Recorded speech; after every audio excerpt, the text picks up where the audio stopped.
What is going on, everyone? It is James, aka the Comic Raider, and I am back with another midnight review. This time went and saw Blue Beetle from DC, and I will say I know that I tend to enjoy all the movies that I watch, but I thoroughly enjoyed this movie. Um, I was not like super hyped for it, just with everything going on with DC and it kind of, I don't want to say crashing, but being closed down and then restarted with James Gunn's version. But if I'm not mistaken, I read that he had watched the movie, enjoyed it, decided that it was going to kind of, I don't want to say, I don't know if it would start his universe, but that it was going to be included moving forward. Again, if I remember that correctly, this will be moving forward in his universe, the character and everything. So that had me excited.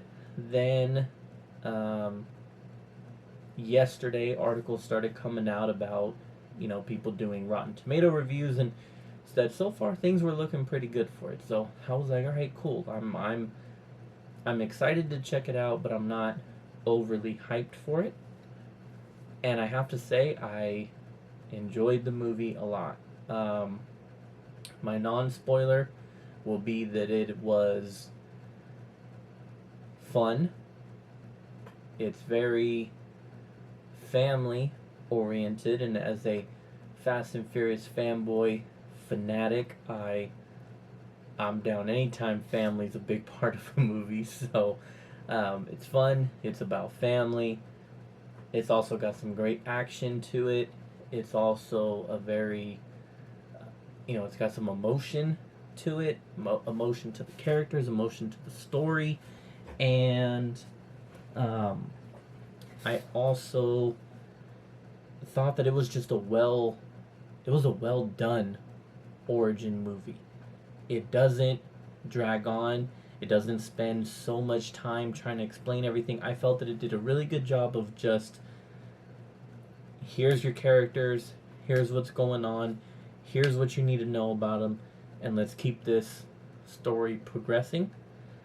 And so you walk away going like, all right, I got a full story from this movie, and so I really appreciate that. And so yeah, I think it was really good, and that's pretty much all I can do as far as the non spoilers go. As far as spoiler wise, um, let's see, where do we start? I'll start with the easy one. I mean, design wise, I thought that it was really cool as far as his suit goes, and the way that the powers are, and what he's able to create weapon wise. I thought that I was going to come on here and complain about Omac's design after the first time that you see it, but then the second time he gets a massive upgrade, and I thought that design, now that one was badass. That was cool. When they go to like Ted Kord's mansion, the design of that, the beetle, the beetle is in, I don't know the technical name for it, but the bug that they're flying off in and crawling around in, the design of that, the design of the inside, like it was really cool, and I thought it was very well done. um,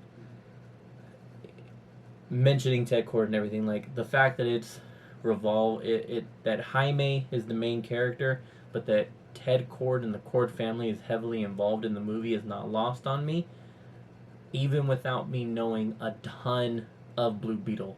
I would be lying if I came on here and was like, I'm a huge Blue Beetle fan. I only know of Blue Beetle from other things that he may have been a part of that I've seen, or read teen comics where he's a part of it. Um, I believe he's in the Injustice game. I did play those. One and done kind of thing. I played the story, beat it, and never touched it again. But I think he was in there. So like I have little interactions with him. Again, I'm aware of who the character is. I'm aware of Ted Kord. I'm aware of Jaime Reyes' version.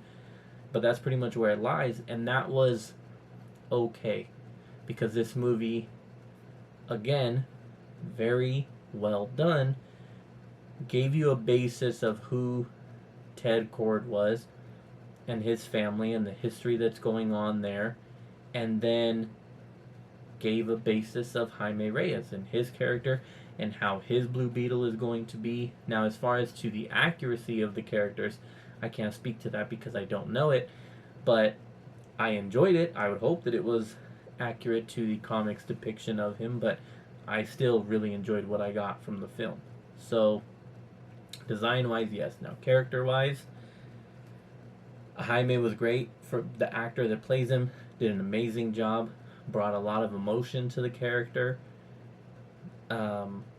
brought great fighting and choreography.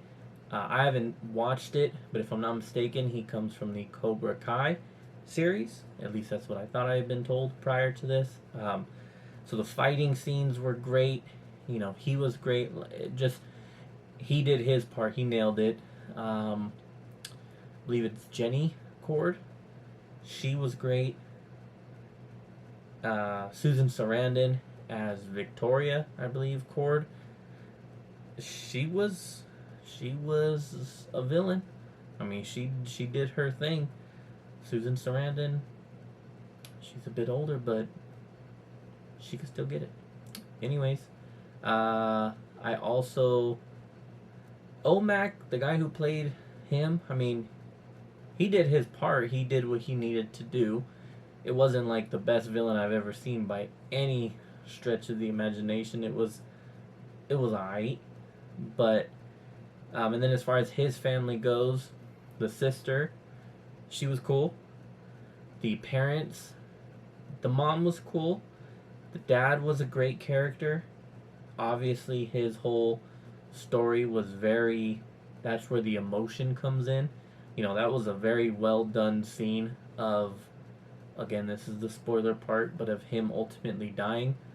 Like, that was heavy. That was the way in which they did it with, you know, Jaime being captured, being dragged away, basically helpless, can't do anything to save him. Like, that was heavy. So he was great. The scene when, like, you know, they're in the afterlife crossing over period, that was an amazing scene. So he was awesome. The favorites, though, George Lopez as it was Caesar or Rudy. Yeah, Caesar was the name. Rudy, you could call him if you were his friend. So Rudy, he was awesome. I mean, he's gonna be hit or miss for some people. There's gonna be a lot of people that feel like it's over the top, it's overacting. But that's George Lopez, you know, bringing George Lopez to this character. But I thought he was really good, and I enjoyed him a lot more than I thought I would just from the trailer that I had seen. He was, I thought, a good character, funny, but not over the top. Like, I thought that the comedy in this movie was well placed. I really enjoyed it. I didn't feel like it was too much. I also didn't. Like, I really liked it. I really liked this movie. I enjoyed the comedy. I love George Lopez, so, you know, he doesn't bother me at all. But like I said, I'm sure that for some people, there's going to be some issues. I mean, okay, you got to suspend belief a little bit if we're just going to think that, you know, he knows how to do technology and build these crazy things, and he builds that device that, like, hacks their security. That part was funny. But then you're supposed to suspend your belief later, because how would he know how to fly the Beetle, to turn it on, to get it working and turn it on? Okay, fine. But, like, he just instantly knows how to fly it and pilot it and do all that kind of stuff. Like, alright, you gotta suspend your belief a little bit there. But he was still awesome. And again, to the point of, like, how they explain things, they do just enough to show that, like, he's a tinkerer, he's a tech guy, he can do all these kind of things without giving you some, like, half-hour story of his background. But so he was great. And then Nana. I mean, Nana has to be, I would think everybody's favorite character. I mean, she was the heart and soul of the family, as most nanas are. And, when she gathers the family together after the passing of the dad, and it's just like, now we need to fight. And then when she tells the daughter the line of, like, I know how you feel, there's a time to cry, and now is not that time, like, that was some shit. And then you go from there to the. I found it to be funny. Again, I can see people probably complaining that it was too much, but the whole fact that, like, she has this revolutionary background, so she knows how to wield the freaking minigun, and she's just like this badass nana all of a sudden. Like, I laughed. I thought it was funny how, like, she's laughing as she's just mowing them down in the hallway. Like, she was awesome. She was about that life for sure. Um, so Nana was great, and I mean, that's basically it for the characters, which was also cool. Like, it wasn't a ton. It's Jaime and his family, the Cord family, and Omac, and then he got the guy that plays Don't Call Me Sanchez, and then he had his cool moment, which you knew was coming. The whole movie, he's telling her, like, my name's not Sanchez, my name's not Sanchez. You knew eventually he was going to have this moment of, like, my name's not Sanchez, and stop disrespecting me. And then he told her his full name, and it was great. That was cool. But, I mean, that's it for characters. I don't remember if I said Omac, but so it's a very small list. You have mentions of Flash and Superman and Batman, and that's it. And that was great. That it was just like, I think that's probably why this movie feels the way it does, where it's so fun. It's also family oriented because it's a very closed group of characters. And so yeah, that was great. Story wise, I mean, it's a basic story. Again, I don't know how well it follows the comics, but I thought that it was good. Like I said, in the first half hour, he's already got the suit. He goes to, what was it, Palmyra City? He gets to Palmyra City. You understand he's graduated. He's home. Things are not going well back home. Father's health is down. Lost the shop, losing the house. Like, they set the tone right off the bat for, like, this family loves each other. They have each other's backs. They're going through some shit. So right off the bat. And then, then you go to, boom, he's cleaning rich people's mansions with his sister for a cleaning service. Boom. Introduce him to the Cords. They get into a fight. He jumps in. That's how he meets Jenny. Boom. Now, next scene, he's got the suit. So, like, 30 minutes in, they've explained to you everything that you basically need to know about Jaime and his family to have a understanding of him. And then throughout the rest of the movie, they just build on it. But you understand him. You understand his family. You get the dynamic of the Cord family right off the bat. And then, boom, now he's got the suit. And then the suit immediately turns into, I forgot what they call it, but the testing procedures for the suit that end. So, like, I mean, yeah, shit, first 40 minutes, Origin is done. You've got everything you need to. They set up everything. So then now it's, let's fill out the rest of the story with, obviously, they're going to come for him. And, from there, it's a simple story. He's got the Scarab. Cord wants the Scarab because she's trying to build this Omac army. They capture him. Again, that scene, great. The scene prior with, going to the mansion and getting the understanding, and Rudy's character being so in love with the fact that Ted Cord was the Blue Beetle. Like, that was a really cool moment there of him just being like, oh my god, it was him, and he's so awesome, and he did this and that, and da-da-da-da. The hacking scene, when Rudy finds that when he took his truck, and he's like no, and then he gets the truck back, and it's like they're inside, but you can just hear him just yelling and going off outside about his truck. I loved that part. I think it was, he says no, and then that's when he faints, right? Like, he says no, and then Rudy's character just, like, faints up against the wall. Like, I that was hilarious. So, Um, but that was cool, the explanation of Ted Cord. And then, you get right into, okay, now he's been a great emotional scene with the dad and losing the house and everything. And then now it's like, okay, we need to go rescue him. And so, yeah, very simple. Then you're going to have a fight. Then you're going to have closure. Let's wrap it all up. We're going to wrap it up with Victoria. We're going to wrap this thing up. And then that's pretty much it. And where it goes from here, who knows? Because that was another thing that they kind of did was like, it's over. It was almost like this movie was made with the understanding that it might not move forward, because it could be just a one and done. Like, I don't want it to be, but he flies off, and you understand that the daughter now is taking over court, and she's gonna do better things. Jaime's situation with the Scarab and as Blue Beetle is like, okay, they're in full sync symbiotic mode. But like, where does he go from here? Then you get the end credits of the transmission from Ted Cord that he's still alive somewhere. And so, you go, okay, well, Blue Beetle 2, if we get one, hopefully we do, is going to be, I'm assuming, them going to find him and find out where he's at, where he's been at, all that kind of stuff. So, I mean, it's cool. And where it goes from here, we'll see. But, again, I thought I don't think there's really anything else for me to add on there. I don't think I'm missing anything major.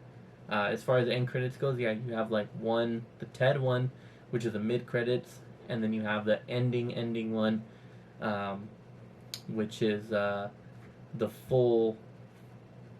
I didn't watch the show, so I don't know it, but what George Lopez used, Rudy's character used to hack into the court building and display that show on the TV. The end credit is like the full drawn out portion of that show, which, real quick, I mean, to the point of like family and all that, like the Hispanic Latino influence of this movie is great. It is important. It was great to see. I'd be remiss if I'm like, I have a Hispanic background, so you love to see this kind of stuff. You hope that, other Hispanic little boys and girls see it, and they're very inspired by the movie. From the music to the dynamic of the family is very, that's what you see. The neighborhood coming and helping out at the end and doing a cookout, like, all of that kind of stuff. But watching the soaps, the Nana, again, watching the soap operas, them constantly teasing that he's what was it, Maria from the Barrio, how she was like, and that was like a running joke throughout the movie. So like, all of that was great, and it was well done.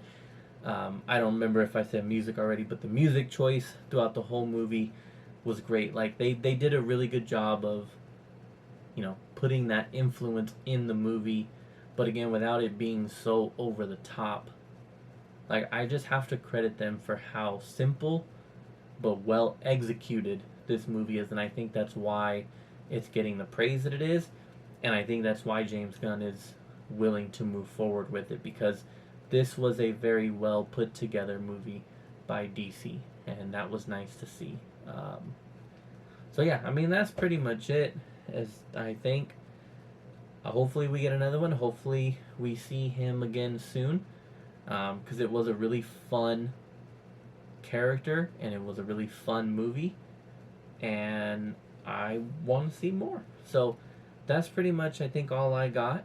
Hopefully you all get to check it out and enjoy it, and if you do, let me know in the comments below what you thought of the movie. And until next time, stay safe. The Comic Raider is out. Deuces.